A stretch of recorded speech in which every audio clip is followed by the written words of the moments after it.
Hello, everyone. Welcome to Mom's Corner. I hope everyone's doing well today. My name is Zainab. I know for most of us, the past couple of weeks have been pretty heavy on our hearts and collective psyches with so much happening around the world.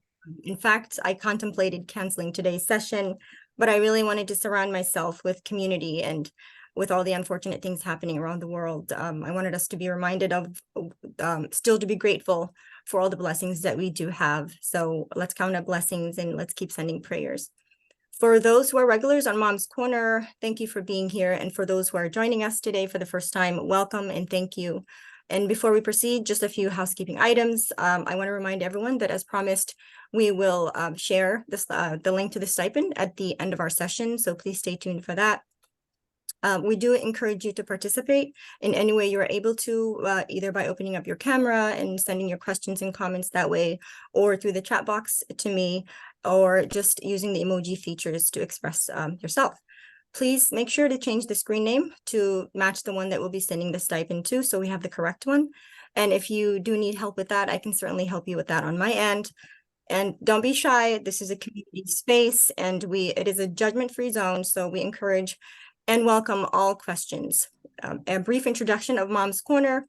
Mom's Corner is one of the many programs under the umbrella of Global Perinatal Services, or GPS.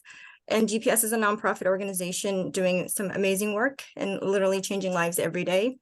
And our mission is to provide community-based doula services that will educate, respect, and empower low-income Black, refugee, and immigrant women and their families during pregnancy, birth, and into early parenting. And Mom's Corner is this space not just for moms, but really for all women folk and supporters of women, because at GPS, we believe that motherhood is an extension of woman's identity and not the definition. So Mom's Corner, since the pandemic, has become not just a space where we come to find empathy, support, and camaraderie, but really a safe haven and access to so many critical resources in our communities. We will have a question and answer at the end of the presentation, but if at any time during the presentation you should have questions or comments, please do feel free to express them. We would love to hear from you.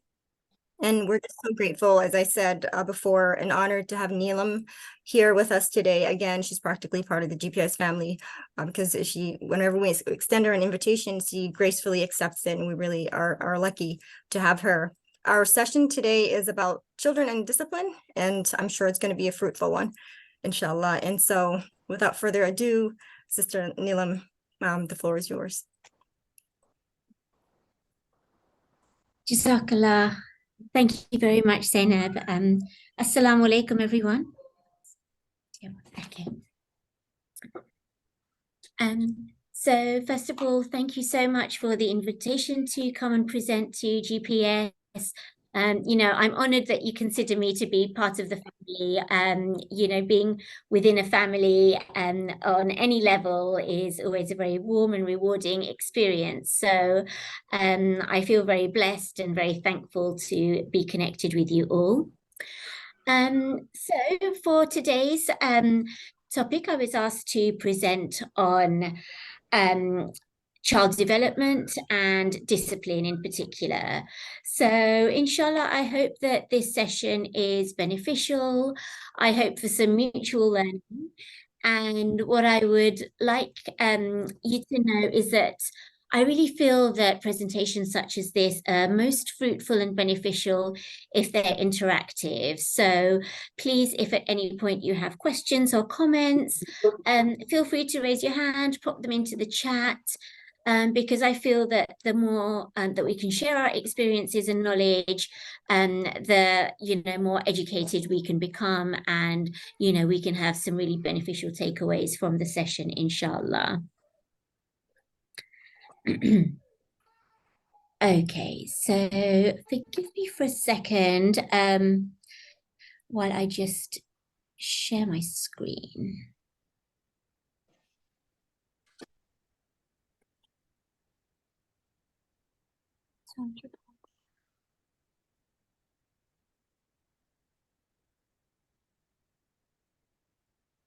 I have my daughter Amina here right next to me.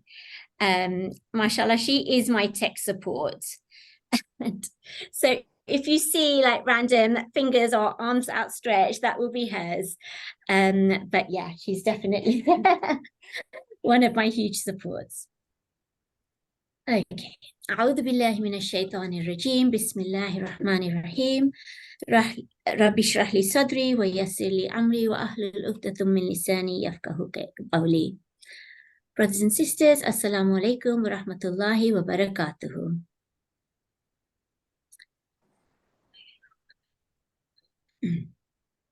Okay, so as I mentioned, my topic for today is child development and discipline.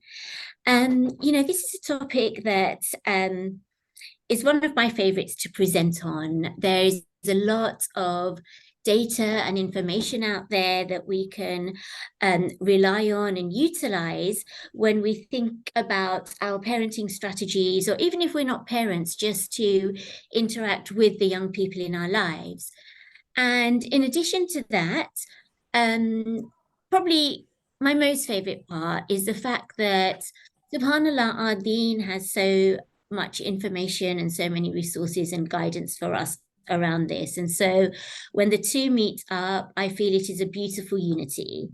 And so, inshallah, as I mentioned, I hope that this is a beneficial session, that may be a little bit of an eye opener, a bit of a reminder, and definitely if there are questions that come up, let's talk about those. Okay, so this is our agenda for today. I'll begin in a moment with a formal introduction. We will then go through a grounding activity and then move on to the topics for today's session. So we will look at brain development in children, the Islamic perspective on child development. We will then focus in on various parenting styles and techniques, and there will be room for reflection, discussion, and questions. This is quite a heavy subject in terms of the volume of information that's to be presented. So if you need me to repeat or slow down or clarify, please don't hesitate to ask me.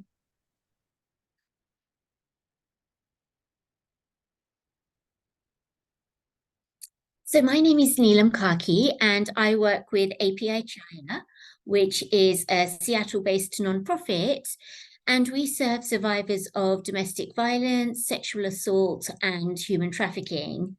My role there is coordinator of the Peaceful Families Task Force, and that project involves working within Muslim communities to raise awareness of gender-based violence, what it looks like, and also to support survivors.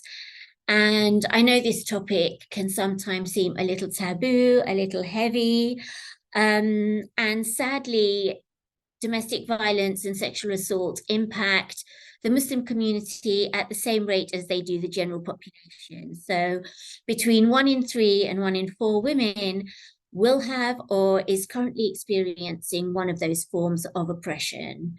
Hence the existence of the Peaceful Families Task Force, because we acknowledge that within Islamic tradition, we are encouraged to create peaceful families. Indeed, that is a sunnah. And so my role is to try to facilitate that and support that to the best of my ability, inshallah.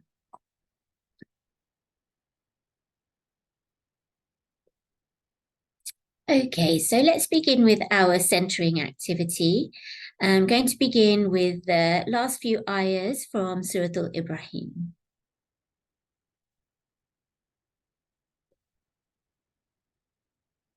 أعوذ بالله من الشيطان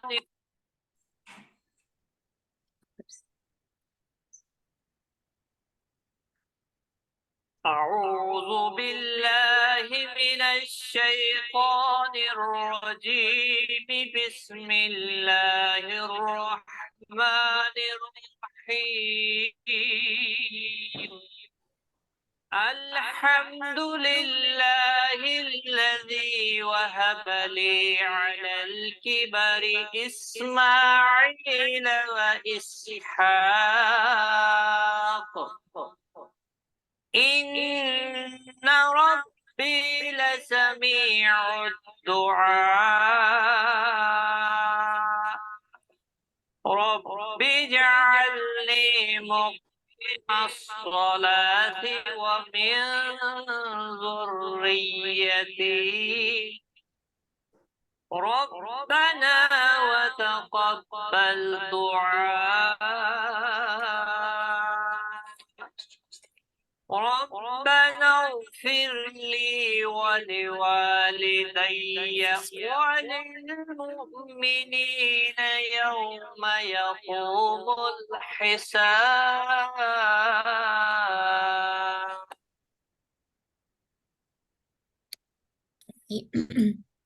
So in these ayah, we hear of Nabi Ibrahim, peace be upon him, and his dua for his children, where he asks none other that his children become those who perform the prayer and are obedient to Allah. And he asks Allah, "O Lord, please accept my supplication." And what I love about this ayah is that Prophet Ibrahim, who was an actual chosen messenger of Allah, still has the same dua for his children that I'm sure that we as parents and caregivers have today. My Lord, make me one who performs the prayer, and from my offspring. Our Lord, accept my supplication. So this message really is timeless, and subhanallah, our holy book gives us this inspiration so that even during times of challenge within our families, we can remember that even our prophets, even the messengers of Allah, had these challenging moments where they had to pray for guidance for themselves and their children. The other thing about this ayah is how Prophet Ibrahim honors his parents within, you can actually look at the ayahs yourself in your own time. And this shows us and gives us an example about the importance of thinking about intergenerational relationships. So by that, I mean the way we relate to not only our children, but also to our parents, and how we think about, what have we gained and learned from the generations before us, and what are we hoping to pass down to future generations? And if anyone has anything that they would like to mention on that point, I encourage you to do that. Do you have examples or aspirations that you have gained from when you were being parented that you would like to pass down? You can raise your hand or just chip in.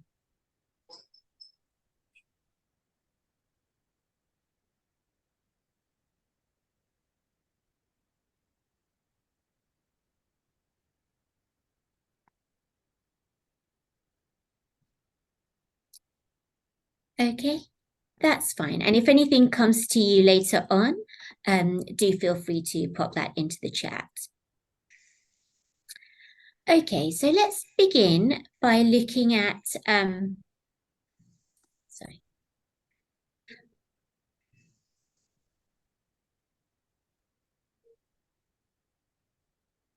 For some reason, having a few technical issues. Okay, so let's look at the development of the brain within children. Can I just ask, can everyone see my screen clearly? Yeah, I'm seeing it up there. Okay, great. Yes, we can. So if we look at the stages of brain development, so we're going from age 5 all the way up until the early to mid-20s, and it's quite surprising to know that even at the age of 20 onwards, our brain is still developing. And then if we look at the... Sorry, sister, I don't know if it's just me. Can you zoom in on your presentation? I think we can see all your slides and the Oh, yeah, okay. slideshow. I think you have to hit that. Yes. Sorry, I've got something blocking it, so let me just... Thanks. Can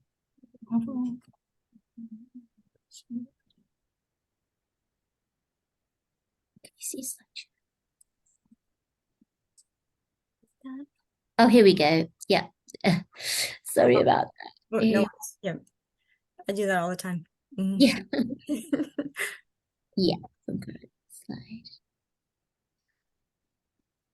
How's that? That's perfect. Yep. Okay, great. Jazakallah. Yeah, no worries. Okay, and so here at the bottom, I was just referring to this color-coded diagram of the development of the brain.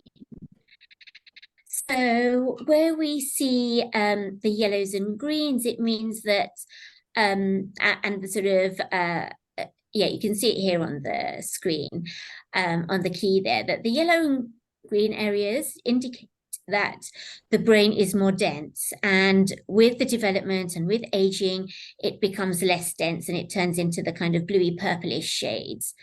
And so, the less dense the brain, the more capacity it has to function on a number of levels. And then the reason to bring this up is that it shows us in a very stark way that, the developmental stage of a 5-year-old is vastly different to that of the adolescent and, of course, the early adult. And so as parents and caregivers, that just highlights the point that our parenting strategies and discipline techniques need to match each developmental stage.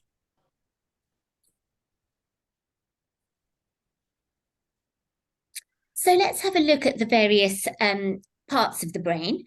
Again, this is for background information and just to give us context.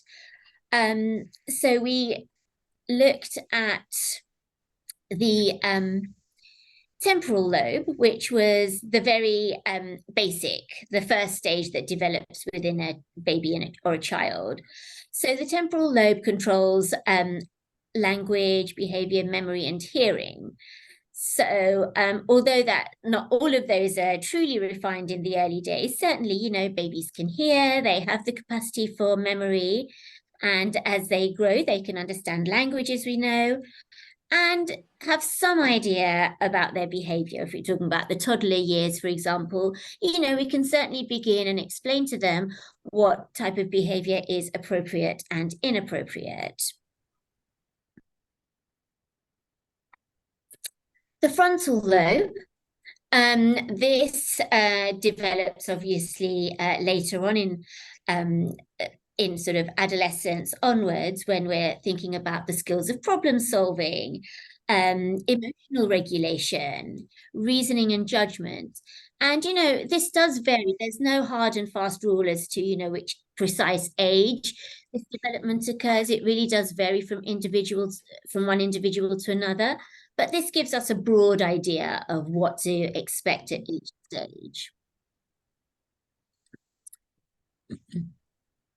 And then the parietal lobe, this controls how we can distinguish right from wrong, sensation, the ability to read, body awareness and orientation. So again, development occurs later on. It's not something that children are born with.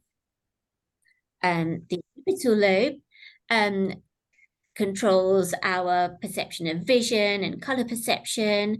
That's something that happens early on.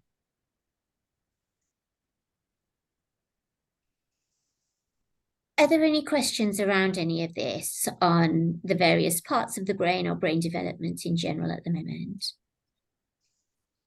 Yeah, I have not a question, but just a comment. I heard on a podcast like this with respect to the frontal lobe, like how sometimes boys and girls are different in the social interactions, because the boys have they call it like more compact like wires or something, and the girls are like all over the place in some ways. They were describing it in that sense, so how most boys tend to be subdued, like they won't talk about, if you say how was school, they're just going to say good, and then later on they start explaining, and it just, those boxes start opening up, as opposed to girls, it's like they can talk all day about it. So I thought that was very interesting.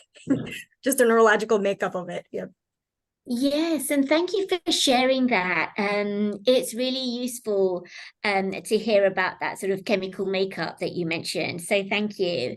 And I think, yes, even in the lived experience, many people who you know, are in contact with both girls and boys, probably most likely will notice differences within the various developmental stages.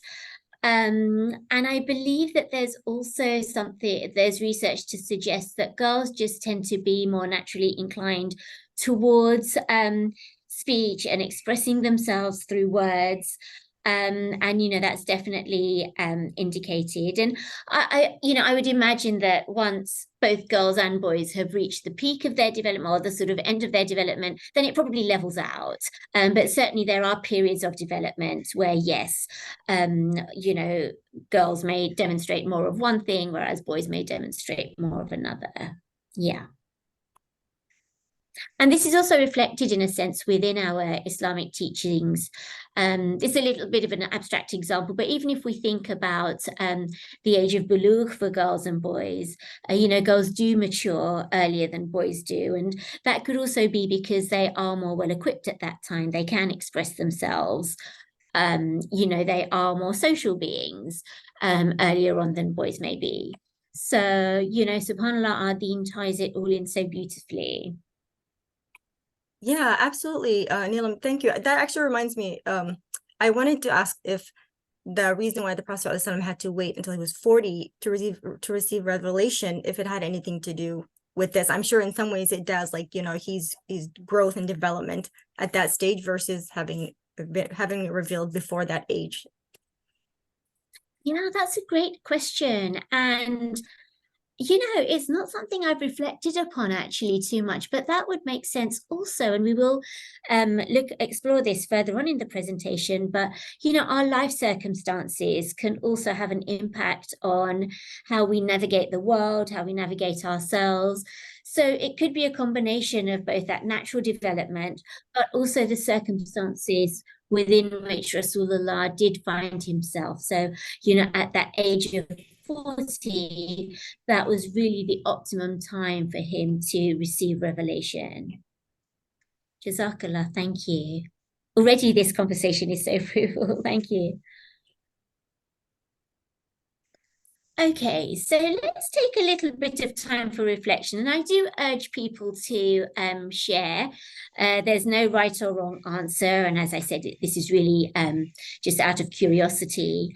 But how does knowledge of child brain development guide us as parents and caregivers? Like, does it really matter whether or not we know about the stages of brain development when we are in a role as parents or caregivers?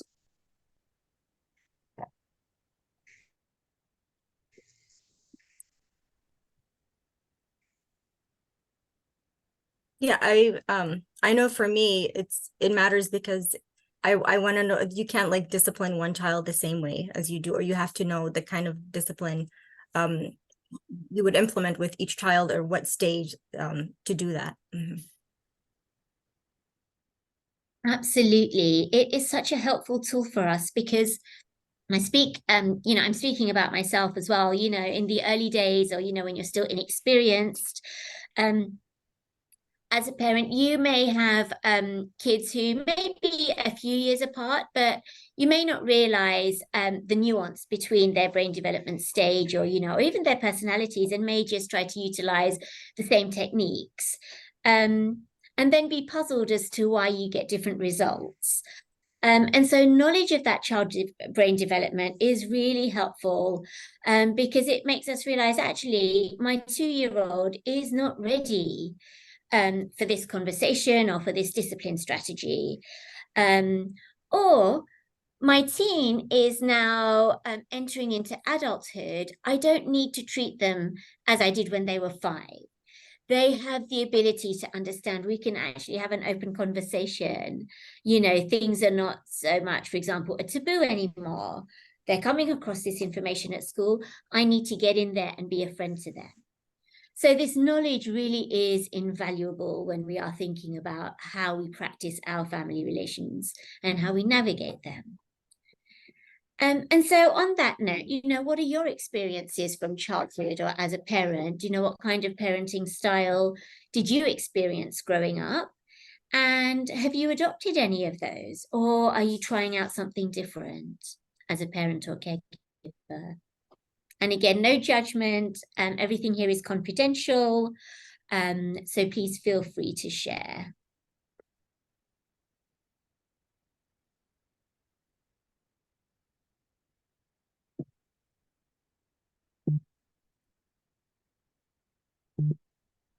Don't be shy, guys. All questions are welcome, inshallah. And no question is stupid or, a bad question. So please Absolutely. ask. They're all learning opportunities. Yes. And I mean that with sincerity. Absolutely.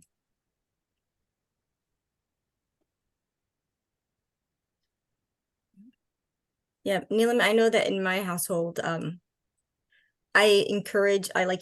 we have all kinds of conversations with our kids and even the taboo ones. And so my kids have come home asking the most uncomfortable questions or any question because we laid that foundation for them. It's like, no question is stupid.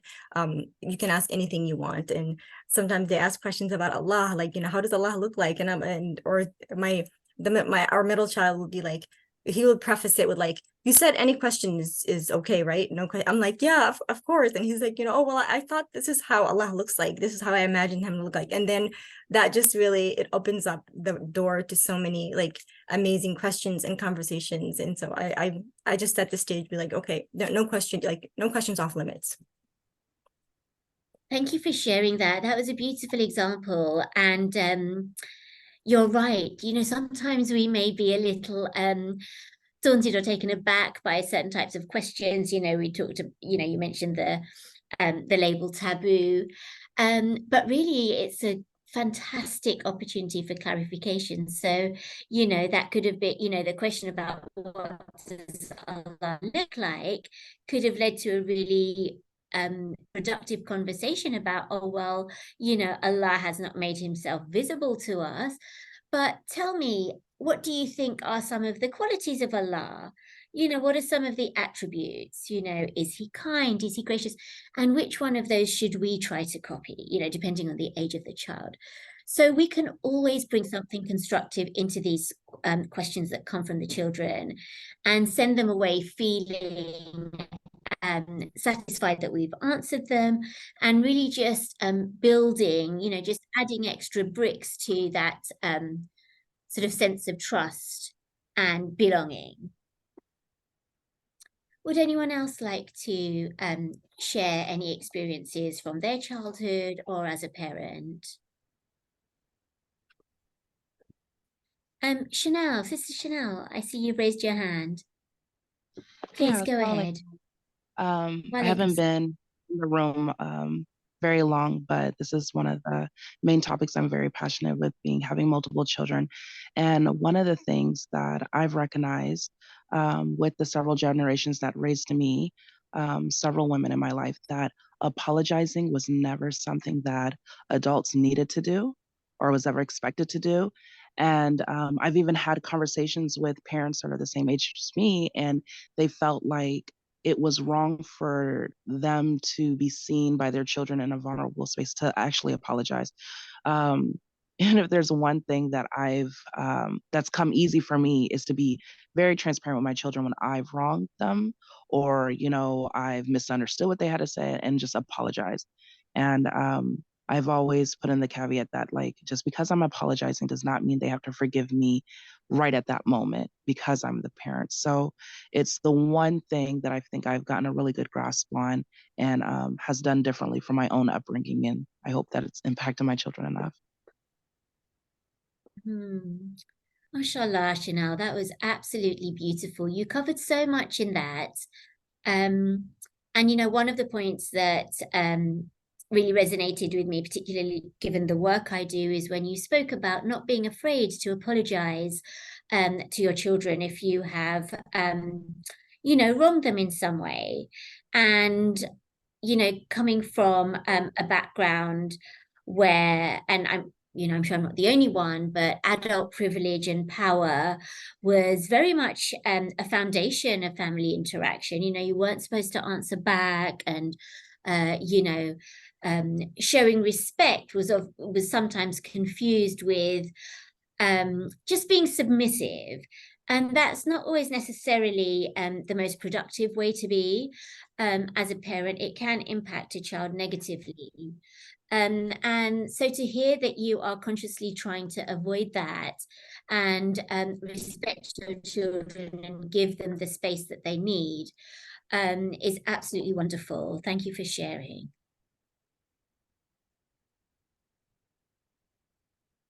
Anyone else? Okay. So let's look now. We just touched upon this, in terms of the ways that, we may have been raised, what some of the family patterns that may have existed while we were growing up. So based on that, how would you describe your parenting style, just generally speaking?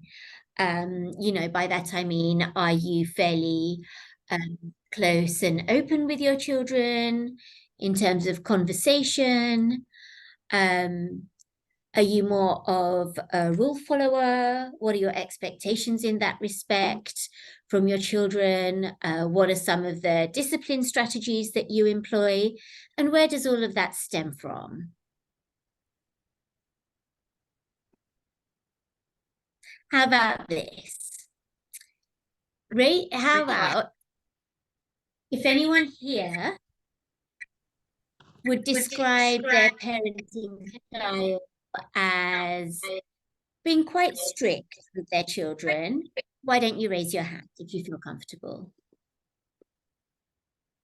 So who here has a fairly strict parenting style?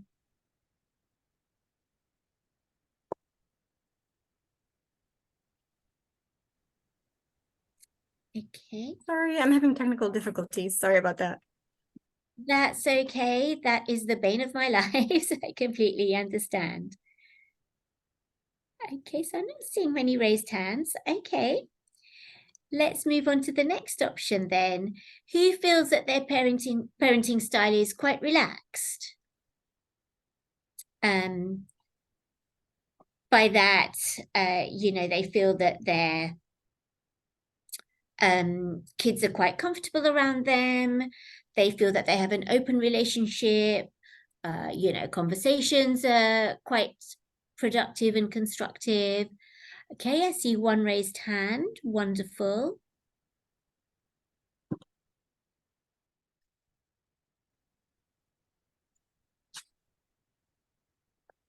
Okay, Jazakallah. Thank you, Naima.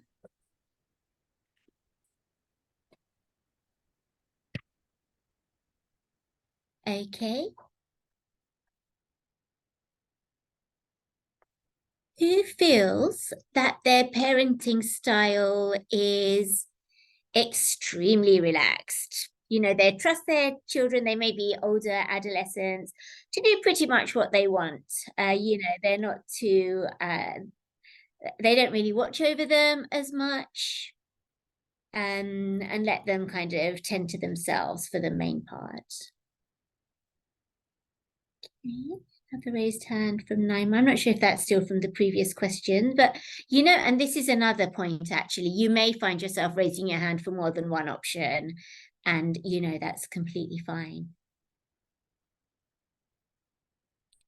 And who would describe their parenting style as completely uninvolved? It's up to the kids what they want to do. They get to pick the activities they want. They get to pick which books they read. As parents, you do the sort of basic role and function, but other than that, your kids are pretty much able to, navigate for themselves. Okay. Let's move on.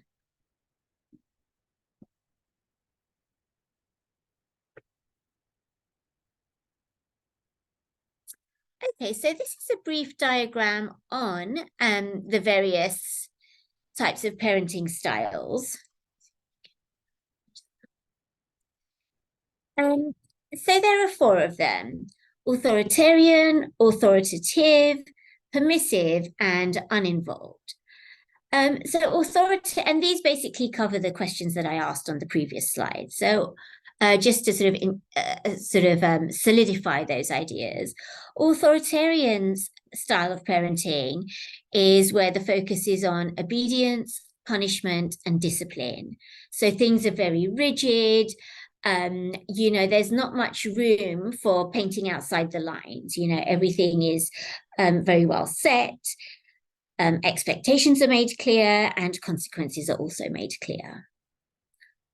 The next one is authoritative. Now, though they sound the same, they're actually very different. So authoritarian is when the parent always has the upper hand, whereas authoritative is where the parent is respected and recognized as the authority within the family setting, but not by utilizing harsh forms of punishment, but it does also involve conversation and discussion. But ultimately, it's very clear that the authority does lie with the parent because, children and young people are not necessarily at that stage where they are capable of making those decisions and rules in a way that's appropriate to the family. Okay. The next one is permissive. And though this type of parenting style is trending in some circles, it can also be detrimental. Permissive means that basically you allow your kids to do pretty much what they want. Rules are few and far between. And though this can seem to be a way of making your child your best friend. If you don't enforce rules, then your child will see you as their buddy, as their friend. This actually has a dangerous impact on kids because it doesn't give them boundaries. It doesn't set limits. So there can arise from this an uncertainty about what's right and what's wrong, what is expected of me. Because if they're allowed to do whatever they want, how then do you rein it in when you have to put certain limits on them? Okay, and then the last one is the uninvolved parenting style. And as its name suggests, this is one where the parents are not really very involved for whatever reason. It could be, they have a lot of demands and pressures on themselves, be that through work, just through their lifestyle, just the challenges that they're facing in any given moment. I know, particularly within some communities, they may be worrying about family members who are not even in the same country as them. They may be working really hard to ensure an adequate income. So, again, there's no judgment or blame being attached here, but this is just identifying the different parenting styles and providing an opportunity to think about areas where there may be room for improvement. So let's take a look on the Islamic perspective on child development. So to begin with, the foundation has been laid down for us very clearly with an emphasis on mercy. And indeed, one of the beautiful names of Allah is the Merciful One, Ar-Rahim. And, this is seen through the beautiful example of Rasulullah sallallahu alaihi wasallam, who was actually, he was sent down as a mercy to mankind. So why then should this not be one of the building blocks of our family structures as well? That idea of mercy guiding the way we interact with our families. And so the parental role, the role of a parent, is like that of a shepherd leading his flock. So let's think a little more closely about that. How does a shepherd lead his flock effectively?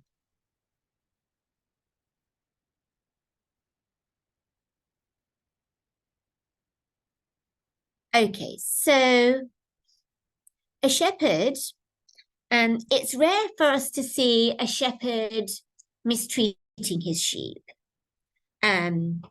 A shepherd will not withhold food or exercise.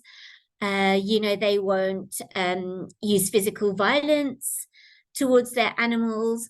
It's much more about understanding the nature of the sheep, observing them, so that they know, okay, the sheep will need food at this time. They need to graze in this type of pasture so that they are healthy and provide good wool for us, good milk for us. Okay. And so in the same way, the parental role is to really witness our children, to observe them. Again, parents and caregivers will know that no two children are identical. Even identical twins have differences in their personality and in their traits. And so that's something that, needs to be recognized and acknowledged, and it will actually reap its own rewards over time. The other aspect that I wanted to talk about from the Islamic perspective is the importance of play when raising our children, particularly in that very first stage, the 0 to 6 to 7 years. Through play during this period, children can learn a lot. And, we see this not only within our homes, but also in the school system, where elementary kids learn maths and ELA through games. This is a really effective way to explain certain concepts to them. And again, it's, part of the Sunnah. There are many examples of Prophet Muhammad sallallahu alaihi wasallam of playing with children. When he would return home from travel, he would place his hand on their heads, he would bring them gifts and play with them. And if he was praying, if he was in salah, he would even shorten the length of the prayer if he heard a mother with a crying child who was performing salah. And so, this really shows how soft-hearted he was towards children. And again, this is a beautiful example for us. Sometimes when you think about discipline, it's all about being strict and exerting control, but this is contrary to what our deen tells us. There's also another hadith which ties in with when I asked the question about how we were raised as children. What were the parenting strategies that were utilized? Speaking from my own experience, my family culture was very much reliant on the idea of raising voices with children when they misbehaved. Alhamdulillah, I don't really recollect any sort of physical punishment, but definitely raising voices was something common. And, this has been shown to be ineffective, but also detrimental to a child's emotional well-being. It can make them very nervous. It can cause them anxiety. And this is reinforced if there is physical discipline. Islamically speaking, if we leave a mark on our children, then we actually have to pay them compensation for that. I'm not sure if, that's something that you're aware of, but that just reflects how Islam, to what extent Islam discourages the use of physical punishment towards children. Something else, another point to think about is to recognize that the circumstances that we're living in are changing circumstances. The way we grew up and the social environment that we grew up in may be very different to what our children are experiencing, be that in school or even within our own communities. And there's another hadith that says, do not raise your children the way that you were raised, because they are living in different times. And so that really hits the nail on the head. It's very eloquently put, and it gives us the perfect guidance there, that sometimes, we try to shelter our children from influences that are outside of our family and community. And that can be a really hard work for us as parents, because it's difficult to monitor that when our children are not with us 24/7. It can also alienate our children from, the environment in which they are. So, for example, they may feel that they can't really relate to their school friends if they go to a more mainstream school. And as we know from the example of the Holy Prophet, he would mingle with all those who are around him, and he would demonstrate his best characteristics. And so that really is something that we ought to be teaching our children, that they should be secure enough in their own identity to be able to mingle with non-Muslims, with people who don't follow the same faith values as they may have, but to be able to speak to them and to interact in a way that above all is respectful. And that in itself is the perfect reflection and advertisement for our deen. Any questions?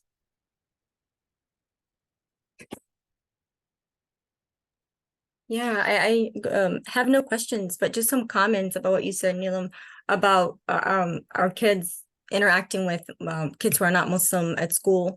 And I think really opening that line of communication is key, because because it really like goes back to that point. And then whatever they feel, they will feel comfortable coming to you with anything and everything that they feel or that they see. Otherwise, it's not going to be very transparent. They're not going to be very transparent. And so I always tell my kids, you know, these are the characteristics of a Muslim. The Prophet said, a Muslim is someone whose hands and mouth are, you know, people find peace from that. And so when you're out there, you're representing Islam. So it's very important to act accordingly. So I think that's very important. Absolutely. And again, you know, that leads us back to the idea of accountability, that, you know, our children from a very early age understand that they are here as a representative of something, you know, this world goes sort of beyond just our place on earth today, and that they're representing something bigger, and then to make it relatable as to how they can do that. So thank you for sharing. That was an excellent tip. Yeah. And also just pointing out something is haram, explaining why that's haram. Like we don't use drugs because this is what it does to our body, and our bodies are sacred, you know, from Allah subhanahu wa ta'ala. Really not just saying haram and stopping there, but children want to know why. Like, and it only makes sense. Like if someone, you're an adult, someone tells you not to do something, why, you know? Yes, absolutely. And that again, it ties into their brain development. It's natural for children to have that curiosity. And so when they're asking why, they're not challenging the rule or challenging our authority over them. They really have a genuine curiosity. And again, this is, you know, it's like getting an invitation to an amazing event, because it opens up so much in terms of communication. You can, you know, really invest and capitalize on that why. And, you know, it may be today a question from a 3 to 5 year old, but depending on the response, that could then reflect on when they're a teen. You know, will they feel as comfortable in their teenage years coming to you for guidance and questions? Today, it could be a simple question. Why aren't I allowed to eat pork? Yeah. You know, at age, I don't like to go this young, but 9, 10, 11, it could be, why can't I use the substances that my friends are talking about at school? It's really sad that they're starting at a young age, but I'm hearing this. And so, you know, this is all armoring them and giving them the tools that they need to come back to us, and knowing that there's that safe haven. That's right. And I think it all goes back to that. I remember reading about the whole point of disciplining or setting boundaries for our kids. It's not because for them right now, but it's for them as adults. So we're raising adults and not children. And I think keeping that in mind has been really, really helpful to me. Yeah. Good. Yeah, thank you.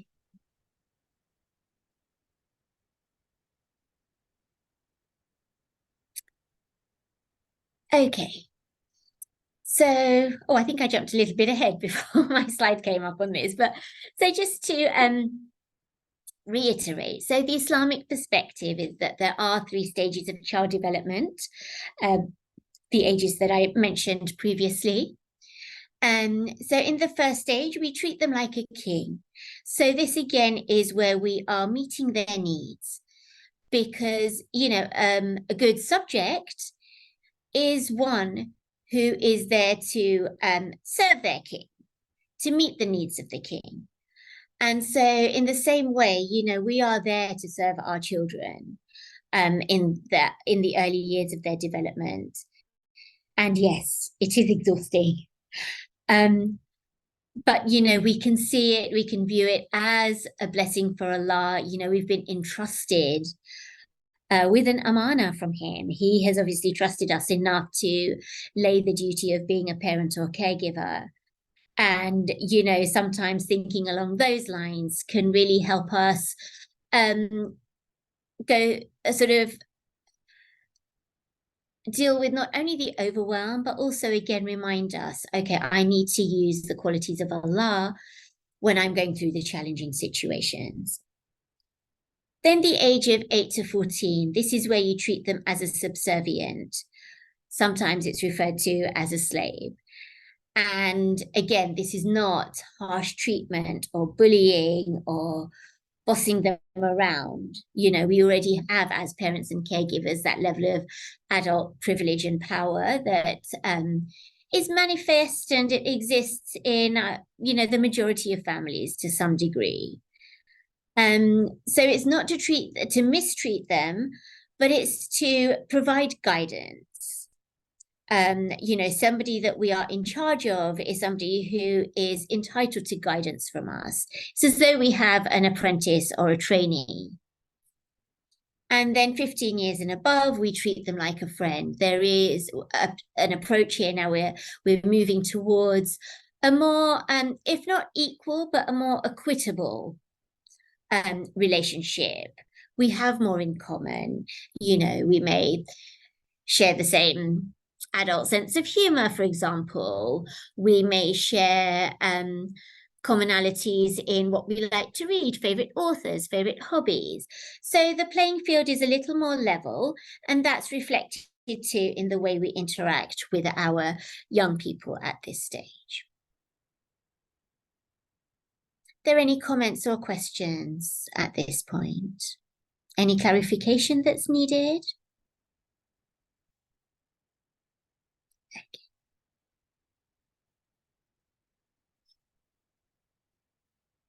So let's think now about some of the challenges that we face in our parent or caregiving journey.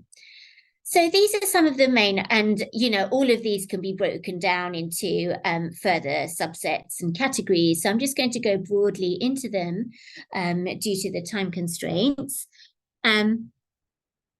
Gosh, actually, I realized it's already 5 o'clock.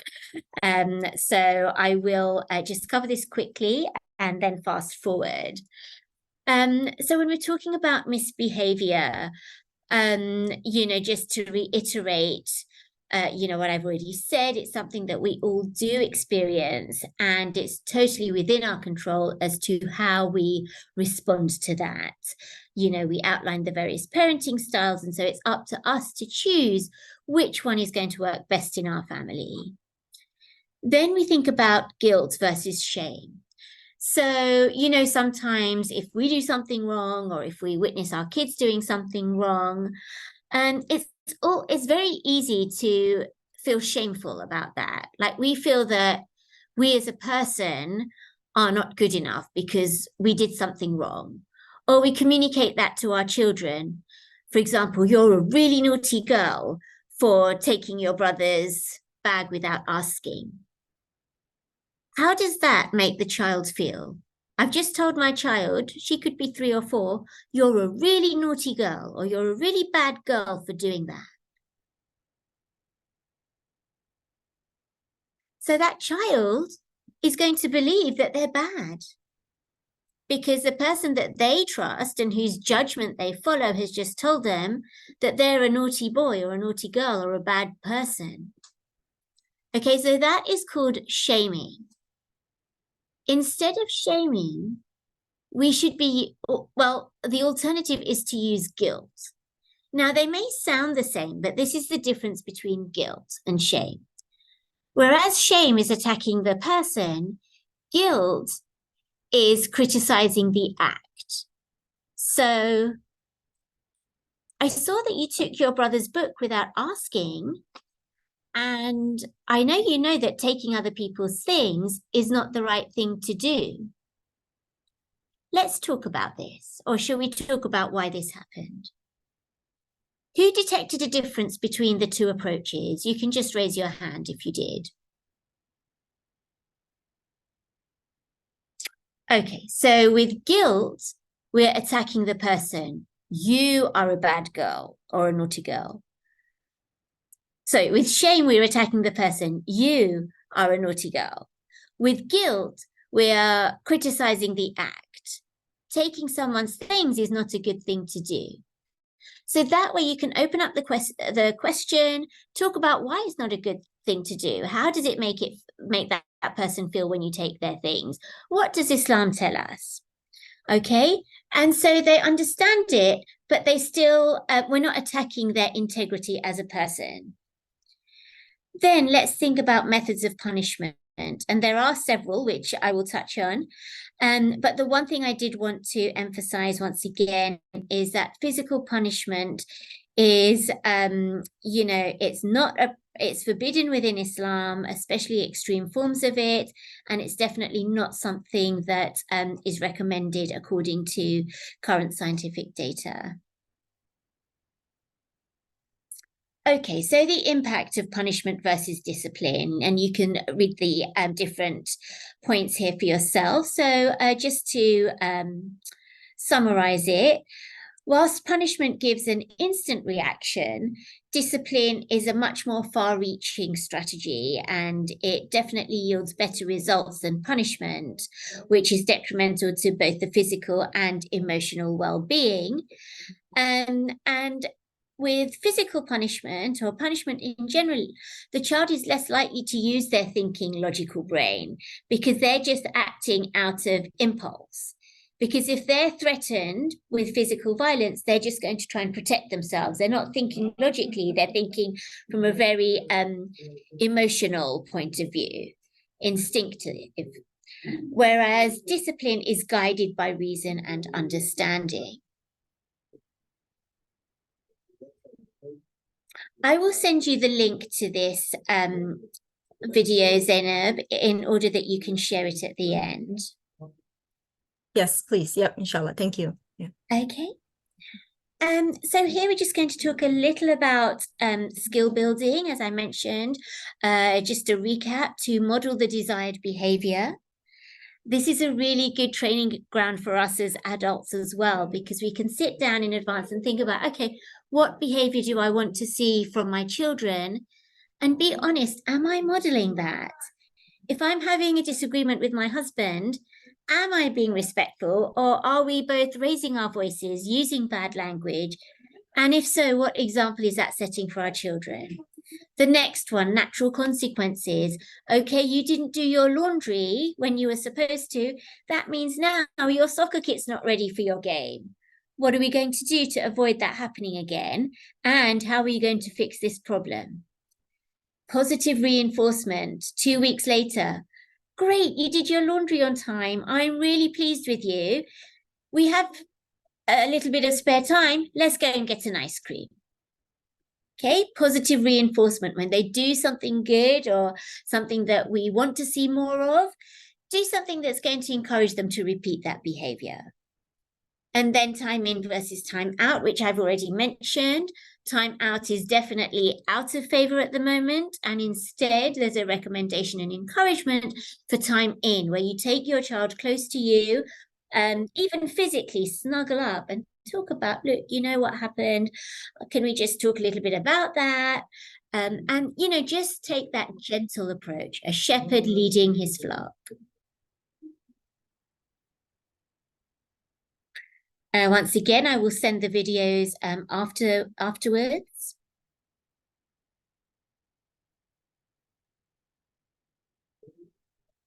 This is a really funny and sweet video, so I think you'll enjoy watching this.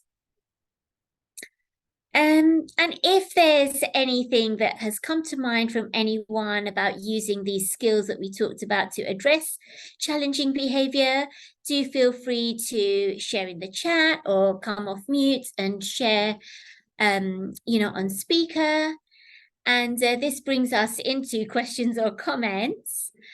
So this is a good opportunity. I know I have exceeded time by 9 minutes, so please accept my apologies for that.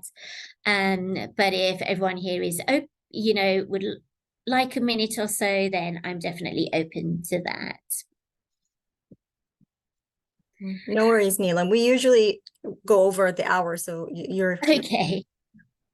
All right. Thank you for your grace. Any questions or comments, guys? Yeah, I know for the positive reinforcement was it, I was reading something and it said, if your kids are refusing to do something, as long as it's not dangerous or life-threatening, let them make the mistake so they can learn from it. Like if a child is refusing to wear their coat outside and it's really cold, let them go outside without the coat, you know, and then next time that will reinforce in their brain, okay, I need to do this because I'm gonna get cold if I don't take my coat. That is a wonderful example. So simple, one that we've probably most, if not all of us, have struggled with. Yeah. And yes, sometimes you, as long as it's not life-threatening or threatening to their health, you just have to let them learn by experience. Yeah. Okay, so with that, you know, these are the follow-ups. Do try to read the material that was provided. Inshallah, it will broaden your knowledge and understanding. Feel free to reach out to me if you have questions or reflections. And then secondly, try to pick a discipline strategy and see how it works for you. Absolutely. Yeah. Thank you so much, Neelam. Jazakallah khair. And for all of our members for being here and for the wonderful questions and comments. I will, inshallah, post this video on our YouTube channel. We have a YouTube channel for those of you who missed out today, or if you would like to share it or just rewatch it. And yep, and the stipend link I shared, and please fill it out. And thank you everyone for being here. Neelam, Jazakallah khair. Thank you. It was so good to see you again, and wonderful presentation as always. Thank you. Wa iyaakum. It was a real pleasure. It's always an honor to come and connect with you, Zainab. So thank you for the invitation. And yes, I look forward to well, I'll send you all the items that I mentioned, and inshallah, we will connect again. Inshallah. Thank you so much. You're welcome. Assalamu alaikum. Alaikum salam. Thank you, everyone, guys. Have a nice evening.